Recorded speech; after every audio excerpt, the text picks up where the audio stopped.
Commander Vrax stood on the command deck of the Cathar flagship, the world render, and felt nothing but cold satisfaction. On the main viewer, the blue and green world of Kalo spun, a jewel wrapped in wisps of white cloud. The battle for its orbit was a one-sided slaughter. Golden plasma lances from his fleet speared through the silvery hulls of the defender's ships, which burst apart in silent, fiery flowers. They called themselves the Galactic Concord. They were weak. They talked of unity and peace. They were fuel for the Cathar expansion. "We are receiving another plea for mercy, Commander," a tactical officer droned, his voice devoid of interest. "They are begging for a ceasefire." "Broadcast our standard response," Vrax said, his eyes fixed on the dying world below. "Surrender your population centers for processing. All military assets are to be scuttled. Compliance will be rewarded with a swift harvest." The screams and desperate arguments that filled the channel for a moment were cut off as he gestured for silence. Mercy was a flaw. Compassion was a disease that the Cathar had burned from their own species centuries ago.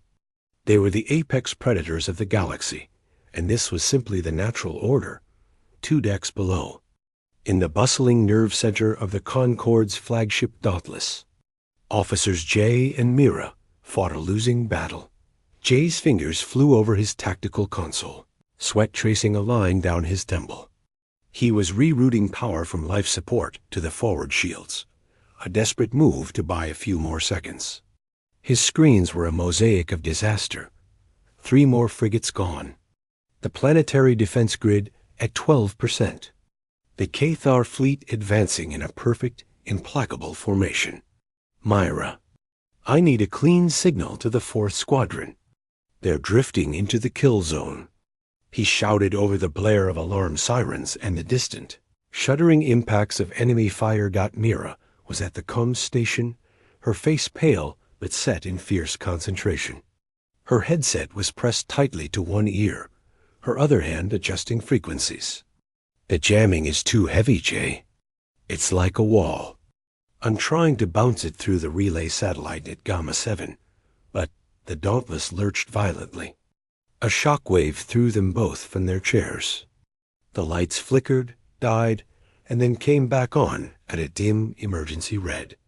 The acrid smell of burnt wiring filled the air. Groans and cries rose from the wounded around them. Captain Borrell's voice, cracked with strain, came over the ship-wide intercom. "All hands, abandon ship. Repeat, all hands to escape pods. We have lost main propulsion. It's over." The words hit Jay like a physical blow. He scrambled to his feet, grabbing Myra's arm to pull her up.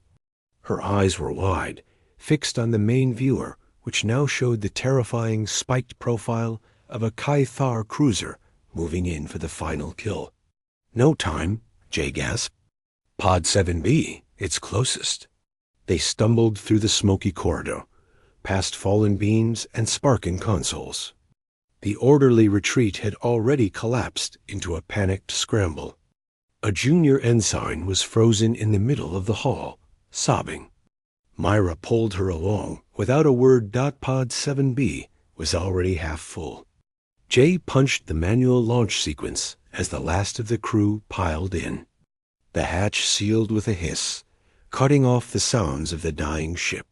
For a moment, there was only the sound of ragged breathing and the gentle hum of the pod systems. Then the ejection thrusters fired. The pod shot away from the Dauntless, just as a brilliant, blinding lance of plasma tore through the flagship's midsection. The Dauntless came apart in a vast, expanding cloud of molten metal and debris. The shockwave rattled their small craft, sending it tumbling. Jay wrestled with the controls, fighting to stabilize their spin. Through the small viewport, the battle the extermination unfolded in horrifying clarity. Callus's orbital docks were shattered ruins. The few remaining Concord ships were being hunted down and destroyed with methodical, chilling efficiency. Then the Cathar fleet began their descent. From the bellies of their ships, dark clouds of drop pods rained down toward the planet's surface. "They're not even bombarding from orbit," Myra whispered, her voice hollow. She was watching the sensor feed on a small screen. "They're going down to the surface. For the harvest." Jay knew what that meant. The Cathar didn't just conquer. They consumed. They took populations, resources, everything. They left behind dead rocks. He felt a hot rush of shame and fury. They had trained, they had prepared, but they were like children throwing stones at a tidal wave. Their pod's computer chimed, its calm voice a stark contrast to the chaos outside. Course plotted. Nearest viable refuge, the Harkin asteroid belt. Estimated travel time, 6 hours at maximum thrust. There was nothing else to do. Jay engaged the thrusters, and the pod sped away from the graveyard of their fleet, a tiny speck fleeing an avalanche. For hours, they flew in silence. The other survivors, 5 in total, were shell-shocked. Jay focused on the navigational readouts, on the routine of checking systems, on anything but the crushing weight of failure. Myra, however, was working. She had patched her portable comms unit into the pod's sensor array, her brow furrowed. "Jay," she said finally, her voice low, "I'm picking up residual signals. Cathar command traffic. It's heavily encrypted, but the carrier wave is clear. Can you understand any of it?" Fragments. They're boasting, cataloging their victories, listing the next targets. Her voice caught. Lysandra, Viridia, New Thesa. They're all next. There's no one left to stop them. Then she paused, her head tilted. There's another signal. Faint, buried in stellar static from the galactic rim. The Cathar scanners tagged it, then dismissed it. They called it a sensor ghost, a reflection from a magnetar pulse. Jay leaned over. "What is it?" "It's not a ghost," Myra said, her fingers tapping to clean up the signal. "It's a mass reading. A big one, stationary, holding position near the Helix Nebula nursery. The Cathar think it's a derelict or an echo. But the power signature..." She shook her head. "It doesn't match anything in the Concord database. It's reading as inert 1 second, and the next it shows energy levels that would dwarf the world render." Jay stared at the scrambled, fuzzy data on her screen. The Helix Nebula, a fringe of explored space. A memory surfaced, old and almost forgotten. Years ago, as a young lieutenant on a border patrol, he had encountered a small, strange vessel. Its design was unlike anything in the Concord. The beings inside had communicated, their language translated by his ship's computer. They had called themselves humans. They were polite, curious, but there was a steel beneath their calm. They had asked about the region's history of conflict. When Jay had explained the Concord's defensive pact, their leader, a man with steady eyes, had simply nodded and said, "A noble stance. We have a similar principle. We don't start fights." He had paused, then finished, "But we make sure to finish them." At the time, Jay had thought it was bravado. Now, looking at the impossible power reading from the galactic fringe, a wild, desperate hope flickered in his chest. Could it be them? He murmured, more to himself than to Myra. "Who?" Myra asked. "Someone from an old story," Jay said, not daring to voice the hope fully. He looked away from the screen, back into the dark, star-dusted void ahead. Or just another ghost. Behind them, the glow from Callus's burning cities was just a faint, ugly smudge against the stars. The Cathar had won another day. Their scourge continued, unchallenged. But now, in the deep silence of their escape pod, a single, anomalous blip on a scanner hung in the air between them, a question mark in the path of the galaxy's ravagers. The silence inside the escape pod was thick and heavy. It was not a peaceful quiet, but the stunned, buzzing silence that follows a catastrophe. The only sounds were the low hum of the life support system and the occasional stifled sob from one of the other survivors. They drifted, a tiny, fragile bubble of metal and air, into the dense and shadowy expanse of the Harkin asteroid belt. J guided them carefully between tumbling mountains of rock and ice. His hands moved on the controls with a steady, practiced rhythm, but his mind was far away. He kept seeing the Dauntless breaking apart. He kept seeing the Cathar drop pods falling like deadly rain onto the green surface of Kalos. Each time he blinked, the images were there. Myra was a statue at her makeshift station. She had refused to rest. Her portable comms unit was linked to the pod's small dish antenna, which she had manually extended. Her screen cast a pale greenish light on her face. She was a hunter now, stalking a different kind of prey, information. The Cathar were arrogant.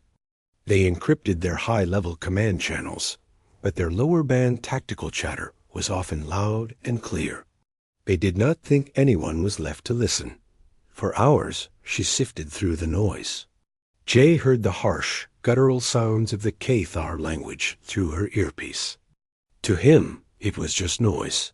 To Myra, who had trained in xenolinguistics, it was a story of destruction. She translated snippets in a flat, tired voice. They are calling it the Kalos harvest. Efficiency's at 92%. They are. Pleased. She swallowed. The world render is moving. Vrax is taking the main fleet forward. The next target is the Lysandra system. Ada, 48 hours. Jay felt a cold knot tighten in his stomach. Lysandra was a hub world, home to billions. It had stronger defenses than Kalos, but against Vrax's armada, it would not be enough. It would just take a little longer to break. Any response from the Concord remnant? Jay asked, already knowing the answer. Mira shook her head. Scattered signals. Panic. A few ships are rallying near Viridia, but their transmissions are full of despair. They are talking about a last stand, not a counterattack. She took a deep breath. There is no unified command left. The Cathar shattered it. Then her eyes narrowed. She adjusted a dial, her fingers moving with sudden urgency. Wait, this is a different signal. It's a data burst from a Cathar scout probe.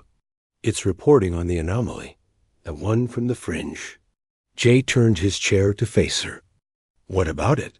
The scout was sent to investigate. Standard procedure for them: check for resources, for threats. Mira's brow was furrowed as she listened, her eyes scanning the translated text scrolling on her screen. A probe got closer. Its initial scan confirmed a vessel. Massive, inert, drifting. It matches no known design. The scout is marking it as a probable pre-space age generation ship, lost and dead. A curiosity. A dead ship. Jay felt the flicker of hope from earlier gutter and almost go out. A ghost, after all. Just a tomb. But Myra kept listening. The scout is moving to within visual range. It is powering up a tractor beam to pull it in for dissection. She went very still. Her hand went to her mouth. The scan just spiked. What? The energy reading. It's not inert. The scout's sensors are overloading. It's reporting impossible power levels. The object is reacting to the tractor beam. It's not a dead ship. She struggled for the word. It's asleep, and the scout just tried to grab it. On the screen, the Cathar transmission dissolved into a screech of static. Then, a final clear line of data came through before the signal from the scout vanished entirely. Scout vessel KTHAK-7. Lost. No debris. No explosion. Just gone. Anomaly reverted to inert status. The pod was utterly silent. The other survivors were listening now, their eyes wide in the dim light. What could do that? One of them, a young engineer named Tay, whispered. Jay didn't answer. He was back on his old patrol ship, looking at the view screen at a small, sleek vessel of gray metal. The human captain's calm face. "We don't start fights." It wasn't just a saying. It was a warning. A sleeping dog. A primed weapon. "Don't poke it. It defended itself," Jay said slowly. "But it didn't chase. It didn't destroy the scout's mothership, which must have been nearby.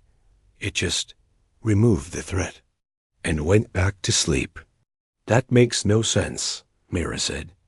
"If you have that kind of power, why hide? Why not fight?" "Maybe they're not hiding," Jay said, the idea forming as he spoke. "Maybe they're watching. The scout was a nuisance. A flea bite. It wasn't the fight." He looked at the star chart on his own screen. The Lysandra system was a bright point. The path of the Cathar fleet was a line of fire moving toward it. And out on the rim, a single silent dot glowed near the Helix Nebula. "We have to get this information to Lysandra," Mira said, her voice firming with purpose. "If this thing, whatever it is, can stop a Cathar scout, maybe it can be reasoned with. Bought. Something." Jay felt a surge of grim determination. It was a thin thread of hope, thinner than a spider's silk. But it was all they had. He began plotting a new course, weaving through the densest part of the asteroid belt to avoid any Cathar patrols. The journey would be longer, more dangerous. But they had to try Dot as the pod navigated the labyrinth of rock. Jay found his mind circling back to the humans. Their ship had been small, but its engine signatures were unlike anything in the Concord database: clean, efficient, powerful. They had asked very specific questions about justice, about retaliation, about how far the Concord would go to protect its own. At the time, it had felt like a philosophical discussion. Now it felt like an assessment. "Mira," he said quietly, so the others wouldn't hear. "That old story, the people I met, they called it a principle, not starting fights, but finishing them." He met her gaze. What if they only fight the fights that need finishing? Not skirmishes, not probes, but the main event. Myra stared at him, understanding dawning in her eyes, mixed with disbelief. "You think they are waiting for Vrax? For the whole Cathar fleet? That's insane. That's not strategy, that's arrogance. Or confidence," Jay said. "The kind of confidence you have when you know, for a fact, that you cannot lose." The pod shuddered as a small asteroid grazed its shields, sending a shower of glittering dust past the viewport. The universe outside was vast, cold, and cruel. In one small corner of it, a terrible machine of conquest was grinding forward. In another, a silent sentinel waited Dot, and in between, in a damaged life pod, 2 survivors clung to a desperate plan. They would run toward a doomed world, carrying a message about a silent ship and a forgotten meeting, praying that it was more than just a ghost story. The fate of the galaxy, it seemed, might now hinge on a principle, and on whether someone was finally angry enough to finish a fight that had raged for centuries. The command deck of the human warship Vigilance was a study in calm focus. It was quiet, illuminated by the soft glow of holographic displays and the steady light of distant stars on the main viewport. There was no shouting, no frantic activity. The air was cool and still. Captain Lee sat in his command chair, his eyes moving slowly across the streams of data that floated in the air before him.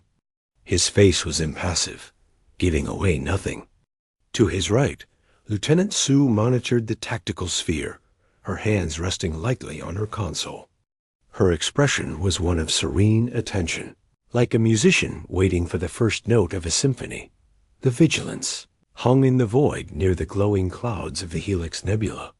It was a massive vessel, all sharp angles and smooth gray armor. It did not look sleek or beautiful. It looked functional. It looked final. "The Cathar scout probe has been neutralized," Sue reported, her voice clear and even. "Minimal energy expenditure. The dissembler field worked as designed. No debris. No trace. Lee gave a single slow nod. And the mothership? It has withdrawn to a safe distance. It is observing. It has likely reported the loss to its command. Good, Lee said. On another screen, a cascade of intercepted communications scrolled past. Distress calls, mostly. Pleas for help from a dozen worlds, growing fewer and more desperate by the hour. The language of the Cathar, harsh and boasting, cut through the sorrow. Lee had listened to them all. He had watched the sensor logs of the Kalos attack, forwarded by a hidden Concord monitoring station that had gone silent minutes later. He saw the patterns. Conquest was not the goal. Extermination was. Consumption was. It was a cancer, and it was spreading. The principle is clear, Lee said, not to anyone in particular. It was a reminder of their oldest law, carved into the foundation of their society after their own terrible wars. A predator that preys only on the defenseless cannot be allowed to exist. It unbalances everything. The Cathar main fleet is now en route to the Lysandra system, Sue said. Their trajectory is direct. They show no concern for any possible threat. Their communications indicate they view the loss of the scout as a technical anomaly, a curiosity. A slight, almost imperceptible frown touched Lee's lips. Arrogance was the most dangerous flaw in any species. It blinded them. It made them stupid. Plot an intercept course, Lee said. Passive scan only. I want a full tactical analysis of their fleet composition by the time we arrive. Focus on their command ship, the World Render. Yes, Captain, Sue replied. Her fingers danced across her panel.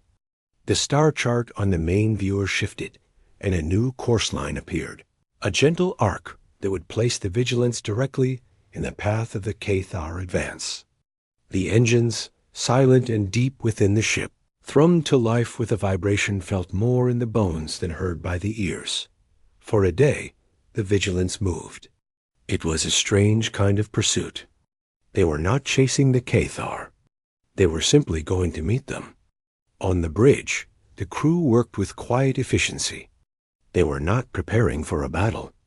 They were preparing for an outcome. Weapon systems were brought from standby to active status. Defensive shields were calibrated. Everything was checked and rechecked with a methodical, unhurried precision. Lee spent much of the time in his ready room, reviewing the old reports from first contact missions. He found the one from the Galactic Rim, decades old.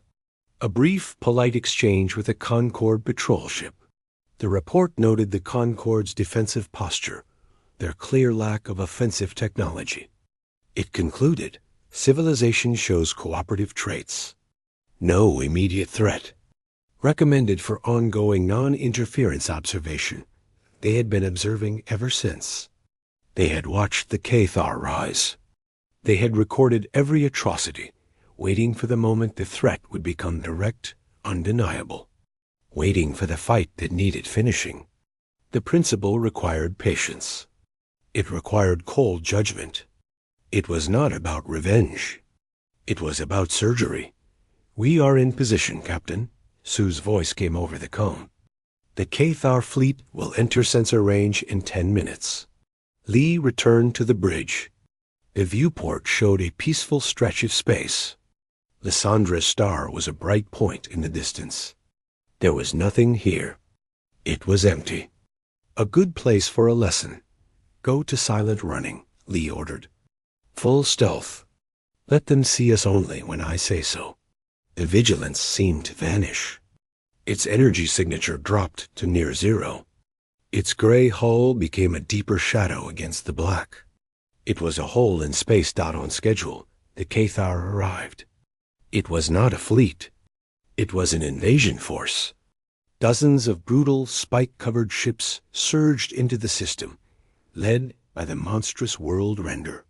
They moved with the swagger of absolute power, their weapons glowing with hot, ready energy. They were a storm of metal and hate. They have not detected us. Sue whispered. Open a channel on their primary command frequency, Lee said, leaning forward slightly in his chair. Video and audio.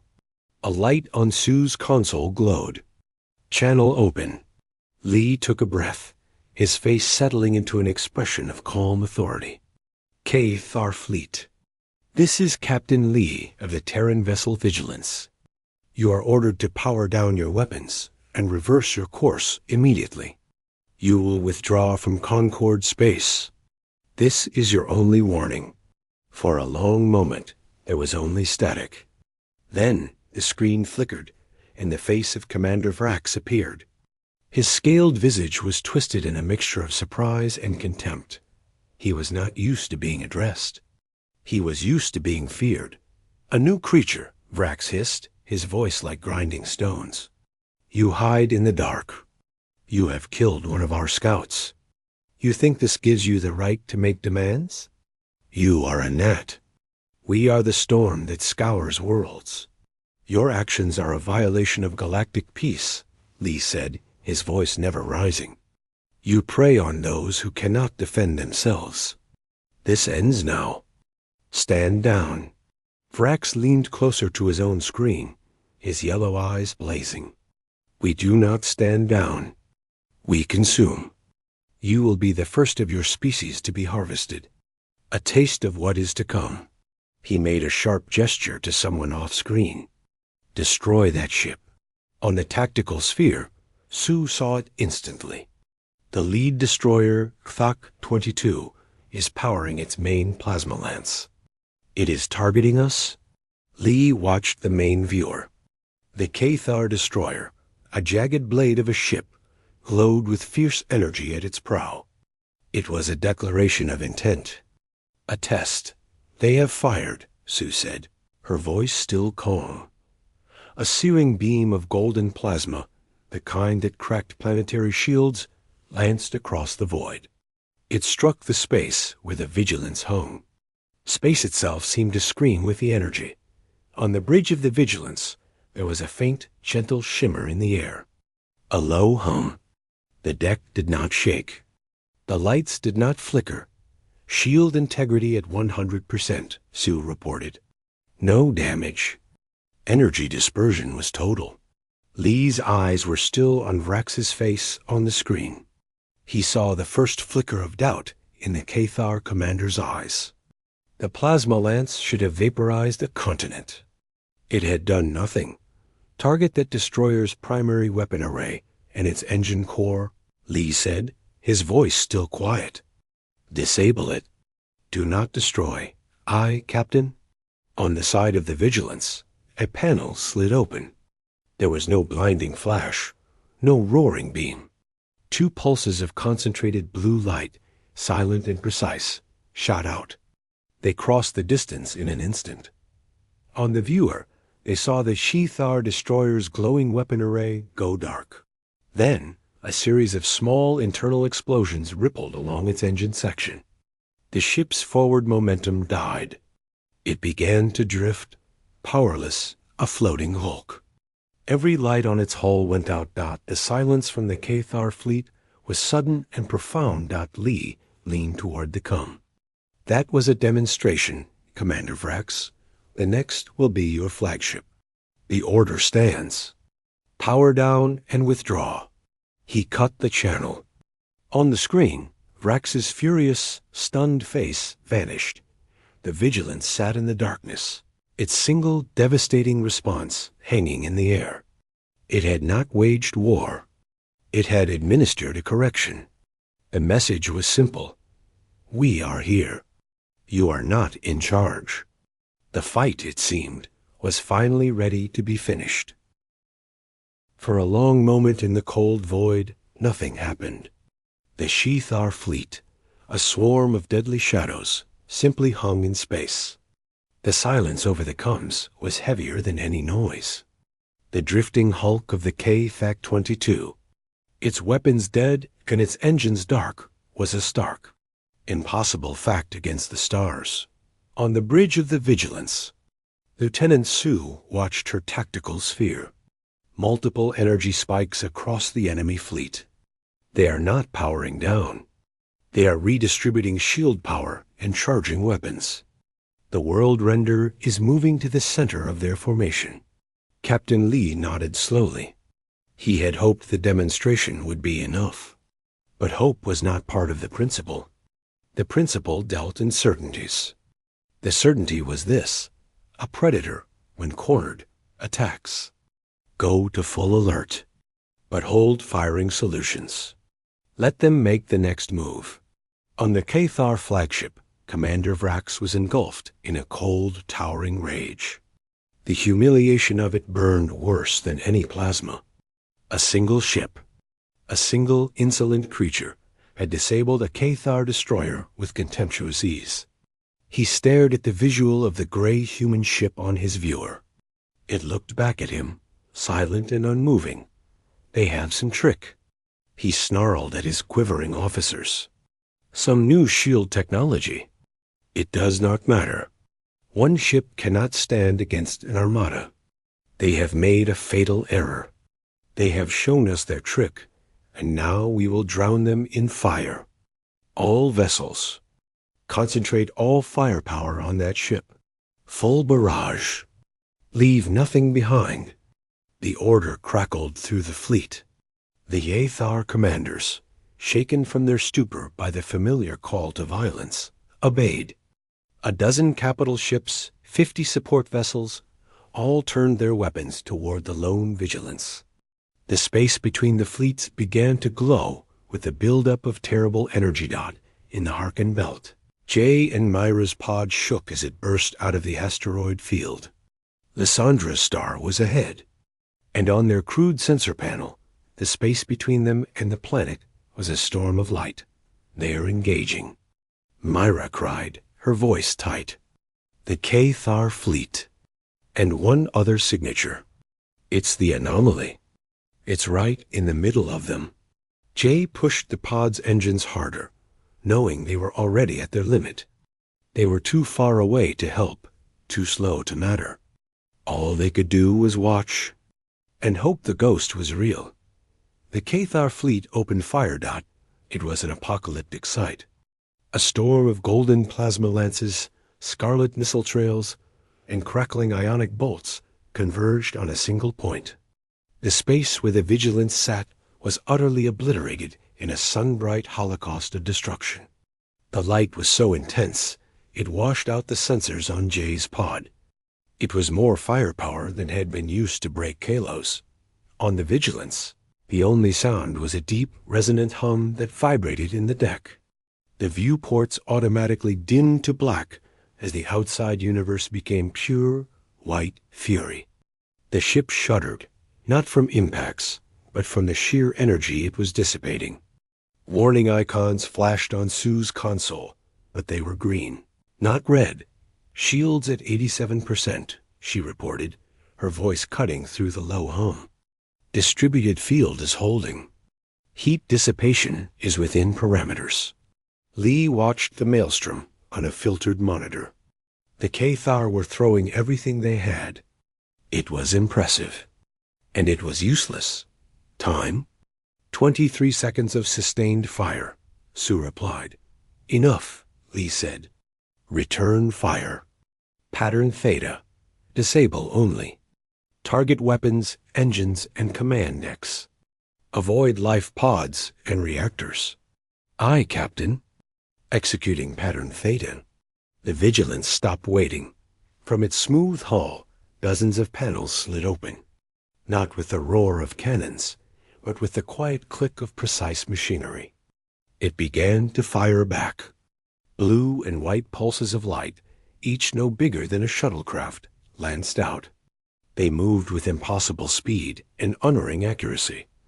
Where they struck, Cathar ships did not explode. They simply stopped working. A cruiser's entire bank of plasma launchers went dark. A battleship's engines flickered and died, leaving it adrift. The command tower of a carrier was sheared clean off by a beam that cut through. Meters of armor like it was air. It was surgical, cold and terrifyingly efficient. The Vigilance was a gardener pruning weeds. One by one, the Cathar ships fell silent. The furious barrage against the human ships sputtered and died as ship after ship lost power or was crippled. Vrax watched his fleet being dismantled on his tactical display. The blips representing his ships weren't vanishing.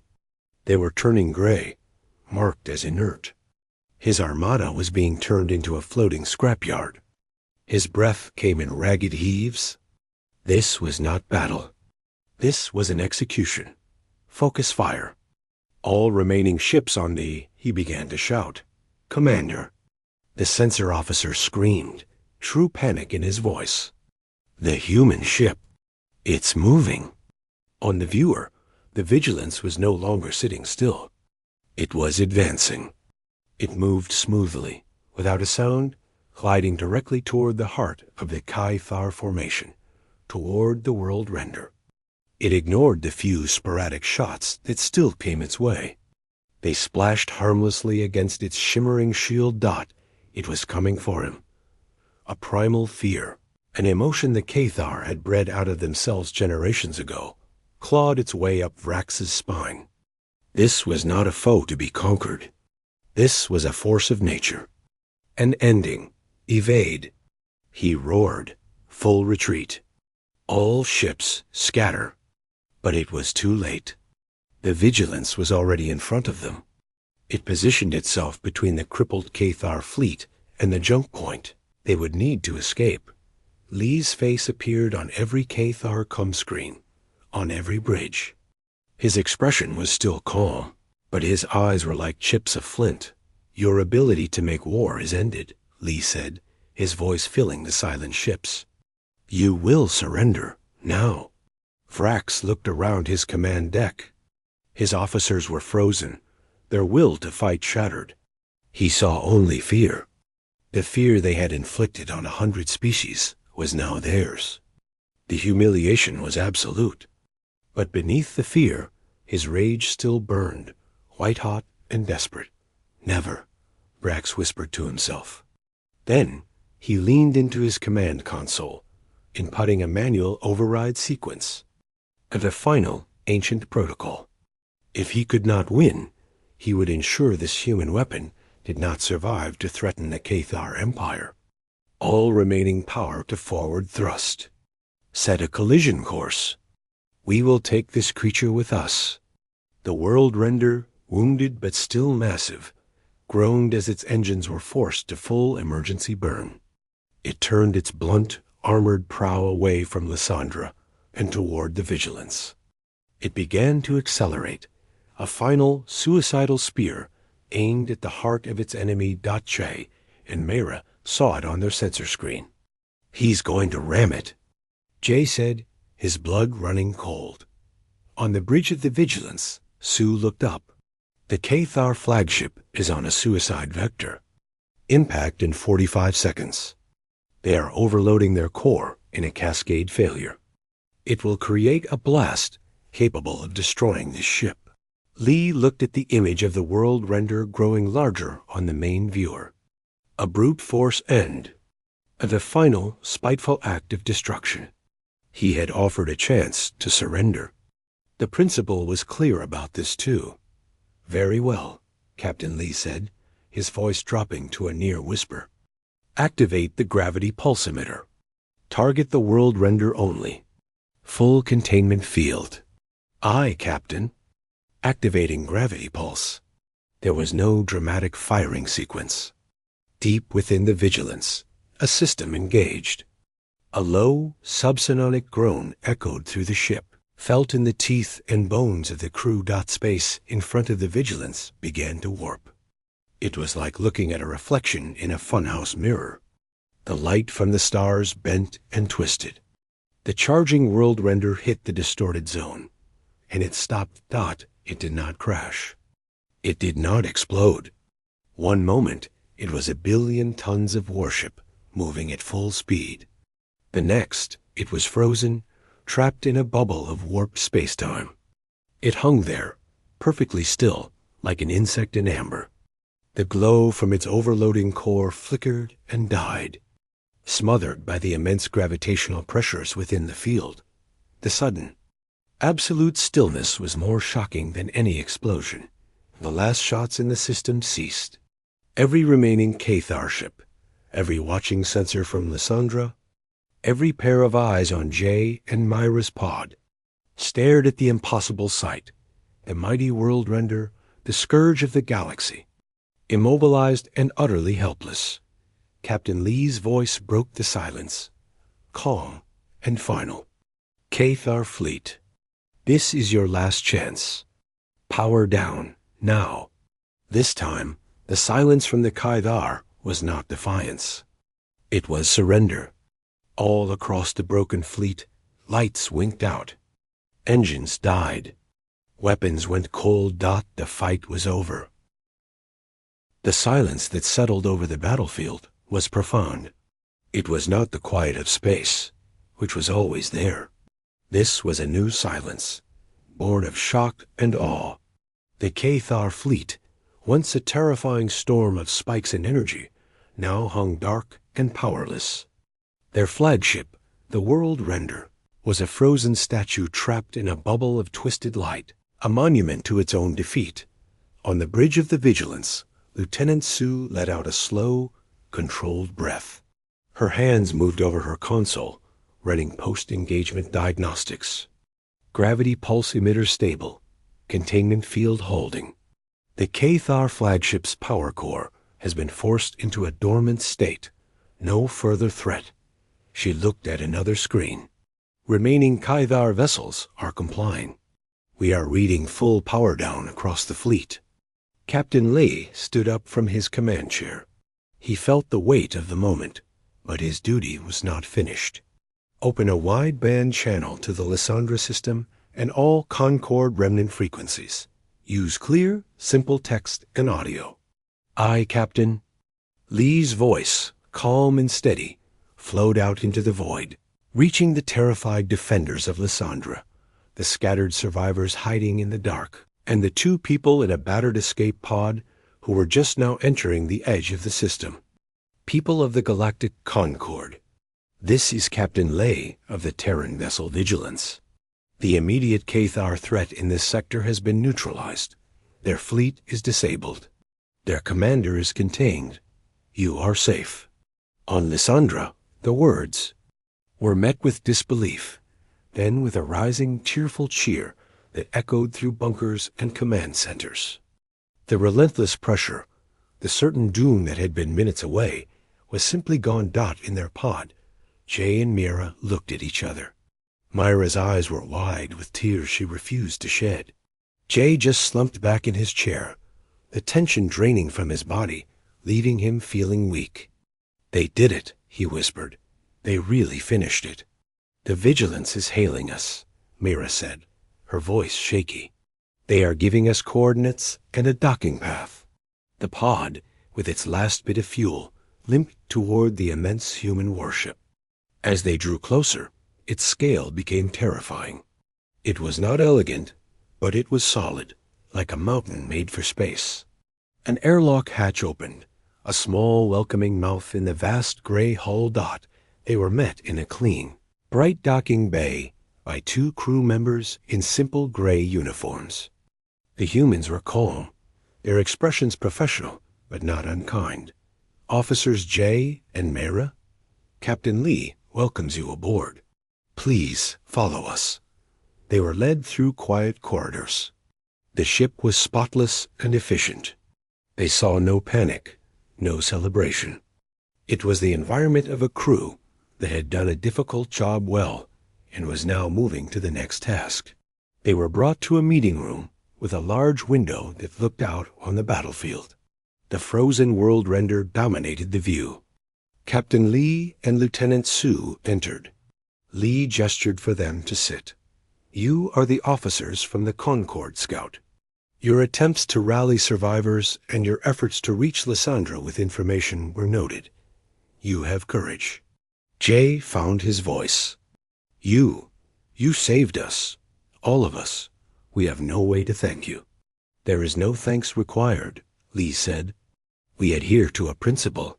When a predatory force threatens the stability of a region, and when that force refuses to cease its predation, it becomes our duty to intervene. The Caithar passed that threshold long ago.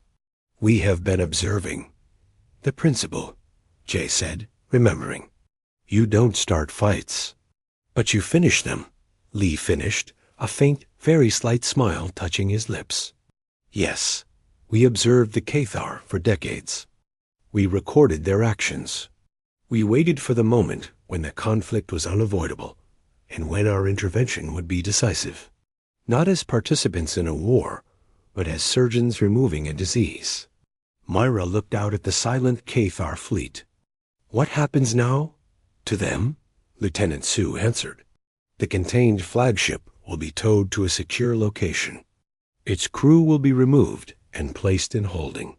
The ship itself will be studied, then dismantled. The remaining vessels are being remotely locked down.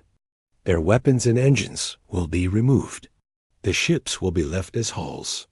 Your people may do with them as you wish. Jay stared. You're not taking them? As prizes?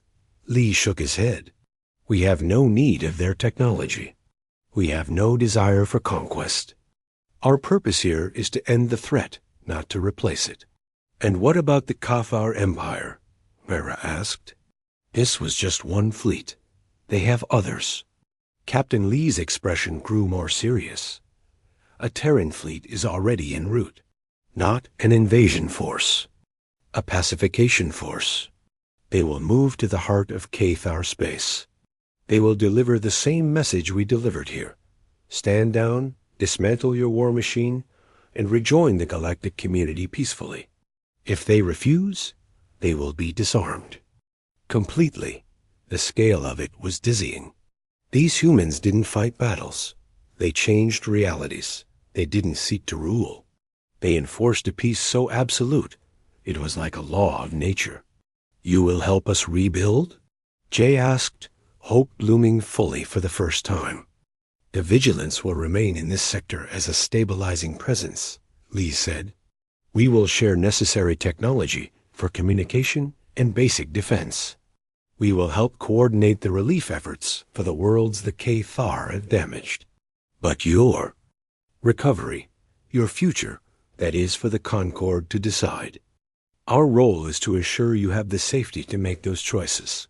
He stood up, and Jay and Mira followed his lead. Now you should return to Lysandra. They will need leaders. They will need voices of hope. Tell them what you have seen. As they were escorted back to their pod, Jay paused at the airlock, looking back at Captain Lee. All those years we felt alone. We never knew you were there. We prefer it that way, Lee said. The best guardians are the ones no one needs to think about.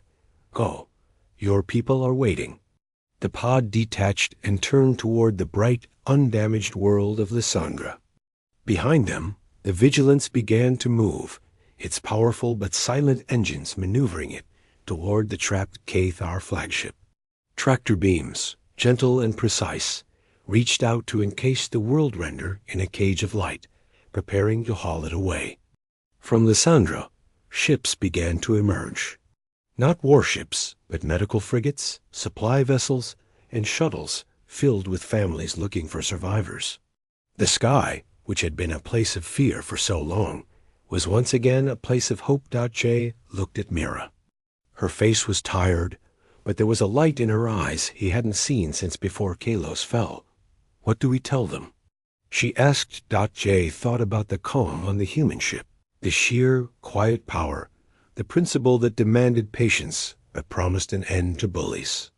He looked at the human warship, already becoming a distant gray speck against the stars, a sentinel fading back into the shadows from which it came. Tell them the truth, Jay said, steering their pod toward home. Tell them the galaxy has protectors. And tell them the age of the Ravagers is over.